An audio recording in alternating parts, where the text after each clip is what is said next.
So before we get started, always, I just want to caution anyone who may find some of the subject matter triggering. We're going to talk about, I think, more today around fear of, you know, starting something new, taking a risk.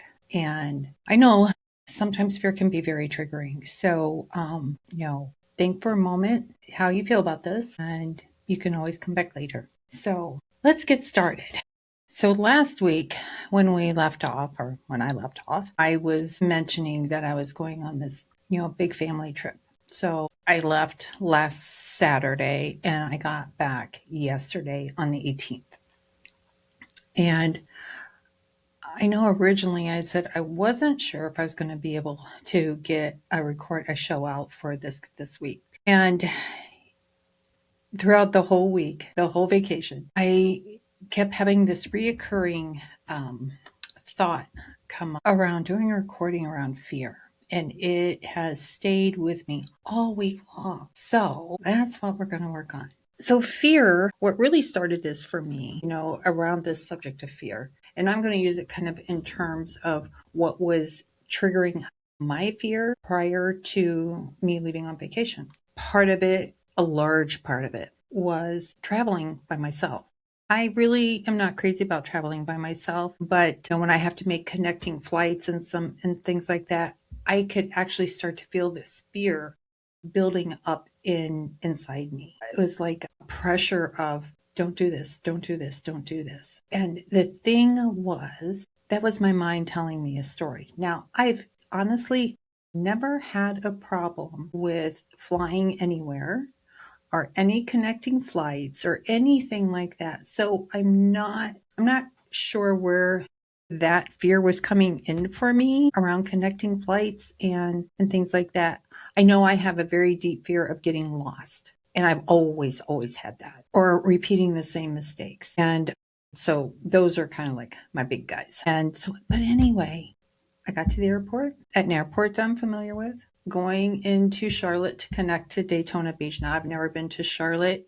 I've heard stories about it, and it is quite extensive. And I got a lot of steps in going out there and coming back home. But that's okay. But the reason I bring this up is I was finding before the flight, even all the way up until when I got out of the car when my husband dropped me off at the airport, of looking for a reason not to go, a valid reason. Okay. And I guess valid reason is, I don't know, using work as an excuse, or I don't know. That used to be like my big one when I was really, fearful about going somewhere, an unknown place, meeting new people. It's like, I had some real fears around that. But I think part of that is my human design, the shadow part of that. And we can talk about that. But here's the deal. When I literally had to tell myself, Terry, what are you so fearful of? There's no one chasing you. You are safe. You are protected. What are you so fearful of? And what do you think is going to happen? And sometimes I feel like I'm going to get lost. And that just gives me, so to the point where I would always look at a map, any place I had not been familiar with, and I would see where I had to go. I would even go there before I had to be there just to familiarize myself so I could calm those fears. And sometimes I still do that. But fear can also stop us. And because our mind is telling us stories. My mind was telling me a story. Don't go, don't go, don't go, stay home. Just stay home where you're safe. Everything's okay. You know what's going to be going on. There's nothing, no surprises, no anything, no possible situations or experiences or conversations with family that, might trigger you. These were the things that were going on in my head. Now, with all that said, I have worked through a lot of layers of traumas and wounds around my family. I think we all have them to some extent. And I'm not blaming anything on my family. I love my family. But there was stuff. There was stuff there. And, you think that you feel like, okay, I have healed this, I have released this, I have moved this energy out of my body, I am good to go. And as I kept approaching that departure date, closer and closer and closer, I found myself looking for reasons not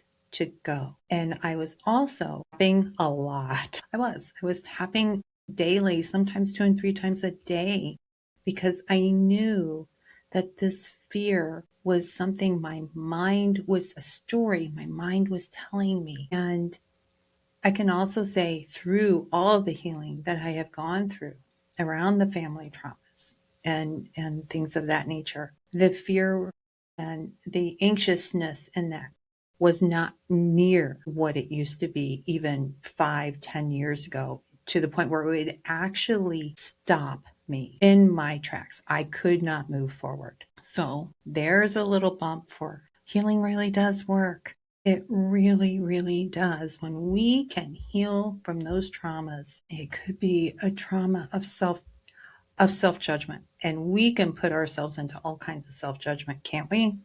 Around maybe after abortion of an abusive relationship or reoccurring abusive relationships. Those are two kind of big ones where we find ourselves maybe repeating a pattern of why did you do this? And really get down on ourselves. The fear can stop us from moving forward. What I had to do, and I do this a lot, is I will step back and I will look at the fear and it's like, okay, what am I fearful of? What is it that I am fearful of? I was fearful of possibly getting lost and missing my connection in the airport. It's like, then what am I going to do? Fearful of maybe possibly having some very uncomfortable and needed conversations, maybe with some of my family members. But those things were replaying in my head over and over and over again. We lose sleep over these things. We wake up thinking about these things. We go to sleep thinking about these things. And when we can get so deep into that story and into that fear, it can just put a halt to anything that we're trying to move forward in if we allow the story to stop us. But what if you can rewrite the story? You know the old story, right? You know how it started, you know how it ended. But what if we were to rewrite a new story where you are like the superhero of all heroes? You leaned into that fear and you did the thing. I leaned into that fear. I got into that airport. I got on that plane. I made my connections. I landed where I needed to land. And when I got off the plane, there was my dad waiting for me, which was amazing, I got to say, because I hadn't seen him like 3 years, I think. But my point is, if we can move through the fear, I'm not talking about something that's going to harm you, because if it's going to cause you harm, go the other way. But if it's a fear of a feeling that you have, an experience, a story that's replaying in your head over and over and over again, what if you were to lean into that fear? Do it a little differently. Give yourself a different story and come out the other side of it. It's like, woohoo, I did it. And yay me. And I'm amazing. I'm awesome. I did it.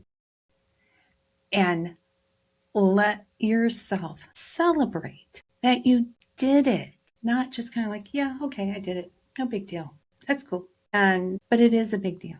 It's a big deal for you. It's a big deal for your heart because, oh my gosh, you did the thing. You moved through the fear and you came out the other side and you're ready for the next step. Now, the next step, not saying you go from one step to the next like this. No. Give yourself time to integrate. Give yourself time to learn and accept and reflect on, how did you move through that fear? What was driving the fear? How did you move through it? And what happened? How did you get to the end? And how did you feel at the end of moving through that fear? Because a lot of times our minds are telling us these stories to keep us safe because we're going into the unknown. We don't know exactly what's going to happen at the end of that particular piece of fear that we're having, that you're having, that I had. You can't see that future of how it ends. thing is, it never really ends because there's always another little piece we need to move through. But if you move through that fear, you lean into it and it's like, okay, I'm doing this. I am doing this. I am strong. I'm going to kick some behind on this fear and I'm going to rewrite my story. I am tired of letting this fear stop me. So yeah, so that's around my travel. But you can take that same type of feeling and look at it from the perspective of, I had an abortion. And what stories are you telling yourself around that? And can you allow yourself for someone like me to come alongside you and guide you through the healing and energy movement of that self-judgment to the other side? And I was thinking about this before I got on. And sometimes we can almost stop ourselves from contacting a guide. I term myself as a guide, not a coach, a mentor, a guide. I don't know what it is about coach, but I'm not crazy about it. Anyway, the fear that it's not going to work. So where you are today, where do you want to be at the end of this? Can you see in your mind's eye where you want to be at the end of this healing of your self-judgment? Can you see that? Can you feel that? And that's manifestation, to be quite honest with you. And if you can hold on to that and move into the fear of the risk that what if it doesn't work? But what if it does? What if it does? Because it's transformative is the best word I can come up with at this moment. It is so transformative to move through that fear. Seeking external validation from others when we really want to look for our own self-validation within ourselves, to learn how to trust yourself, your judgment, your intuition, your path, not somebody else's path, not what someone over here is telling you need to do or should do or could do. You. Can you see it in your mind's eye? Can you see it up here? Can you feel it here? Can you feel it in your throat? Because sometimes I feel like this huge pressure in my throat when I'm really, really wanting something to move through me so much. It gets kind of like clogged in my throat for some reason. And then the words don't come out. I know, but that's kind of how I'm wired. And you've seen some of that on these particular podcasts. So anyway, fear can stop us from doing a lot of things. And sometimes if the fear is so great, and I have had this happen to me one time that comes to mind pretty quick, where I was getting ready to do this project to put this offer out for weight loss is what I was doing, and which I love doing. I really do. And I love helping people with it. But putting myself out there at that particular moment, there was just this huge fear I could not get past. Now, that was way before learning how to heal a lot of this stuff too, I will say. And when I was talking to my coaches about it at that time, they're like, okay, Terry, okay, this isn't like an excitement fear. This is a dead stop fear that you're going through. So we're going to put this project down and you're going to step back. You're going to take some very deep breaths and you're going to relax. You're going to rest for a few days. And then we're going to look at it again. So I did. I put that project down for several days, I think a week. And I did a lot of deep breathing. Again, this is way before I learned all my tools of healing and had gone through all these healing things, modalities. And I took about a week and I needed that time. My body, my heart, my mind needed that time to work through what was triggering me. And what was triggering me was my self-doubt and my self-judgment. So yeah, and it was just bringing me to a screeching halt. I didn't like that. And that was when I started wondering about what was going on with me. I just didn't understand. Why did this stop me? This wouldn't have stopped me before. Why now? And that's when I started asking questions. That's when I started talking to a healing coach. That's when my transformation started. So the self-doubt, maybe the anger and the pain of those things, of relationships, of an experience of having an abortion, because all those things can very much play together. I've had the abortion, I've had those feelings, I've had the self-doubt and the self-judgment big time. And I had to learn to recognize it within myself. And I had someone walking beside me to do that. I do not think, had I not done that, I would not be here today to talk to you now. And sometimes, I was thinking about this earlier as well, sometimes fear can stop us from contacting someone like me, of starting that healing process, because there's a fear of what you think I might think about this situation or think about you. I don't. I give you the space. I give you my love and my support and my guidance so you can start to overcome and start to love yourself again. And that's the biggest thing, to love yourself again. And yeah, we can say the words, but we need to integrate all the healing that you have gone through and give yourself time to let it immerse, to let it sink in. And your body will tell you when you're ready for the next step. You'll feel a heaviness. You'll have a memory of something that may have been painful for you, or emotions that are popping up for you. And it's like, I thought I already healed this stuff.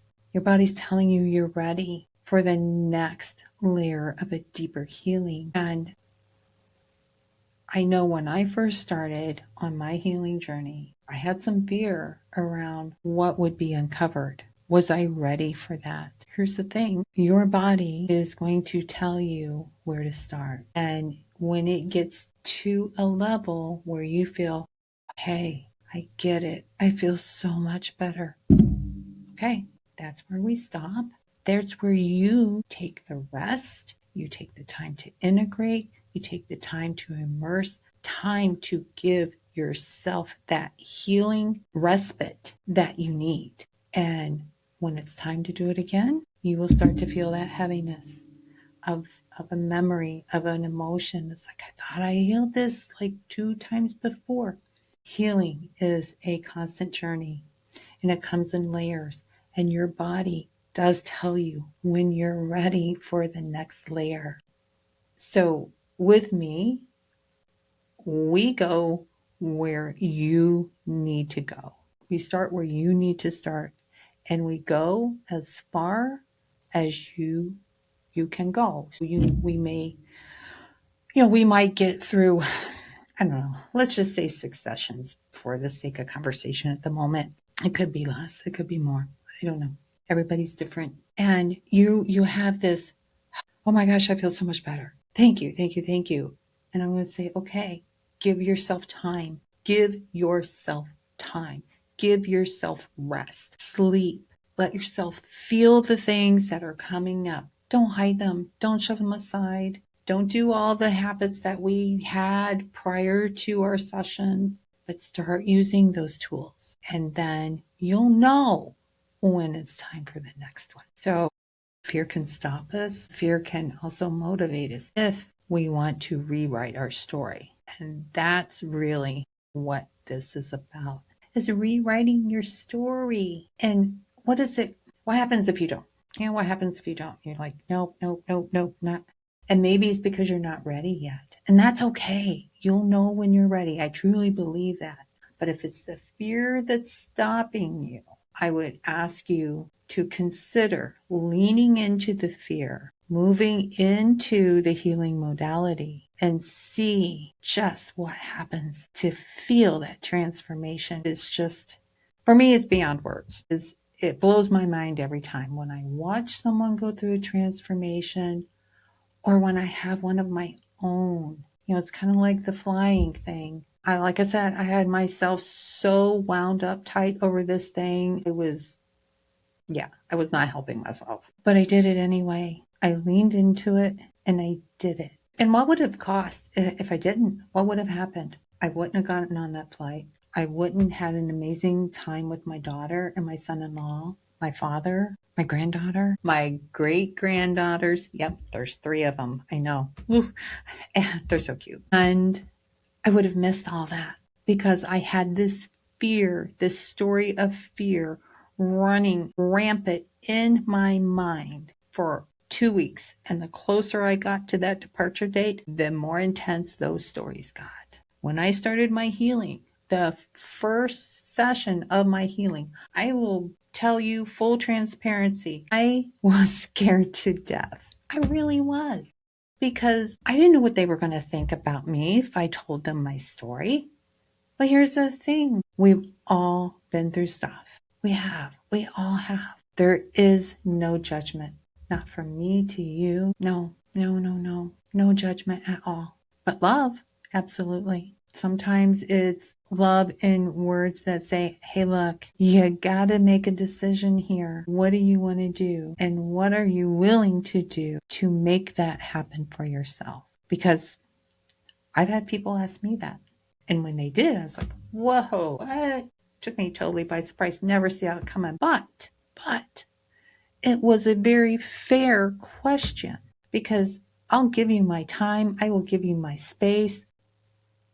I will give you everything I can to guide you to the other side. I ask you to give of yourself. So, are you willing to give of yourself to help yourself? And what is the cost if you don't? You stay where you're at. Sometimes you get even deeper into that self-judgment and that self-doubt, and you start to pull away even more and more from family and friends until all of a sudden you look around and it's like, where'd everybody go? That's what happened to me. I don't want that for you. I do not want that for you. I don't want that for anybody, because that is a very lonely place to be. And I don't want to see anyone do that. So, is the fear stopping you? What is the fear? Can you try and pinpoint what that fear is? I mean, pinpoint, it doesn't have to be like this. Pinpoint, it could be this broad. It's like, okay, it kind of feels like this. And as we move, or you move through that, then you might be able to narrow that down a little bit more and a little bit more and a little bit more. And talking to someone like me can help you do that. So I will leave my email, my social media handles in the show notes. Also, if you would like to contact me just to have a quick chat, do we click? Do we mix? What does my program look like? Because I'm going to tell you right now, it is individualized to every single person because every one of us is unique. So I cannot put someone in a box with a program that's exactly alike for every single person. I don't believe in that. I can't do that. I wouldn't want that for me. I have had that happen and I don't like it. So why would I do it to somebody else? I don't work that way. So yeah, I will put my email and my social media handles. I'll also put my calendar link. You can schedule some time to talk to me about what that program looks like, about how we think this can help you. It's a two-way conversation. It's a two-way partnership. And I want a partnership with you if that is what you're looking for. So subscribe, please. It would help me tremendously. Share. That would be even more amazing. And like this. And we will talk soon.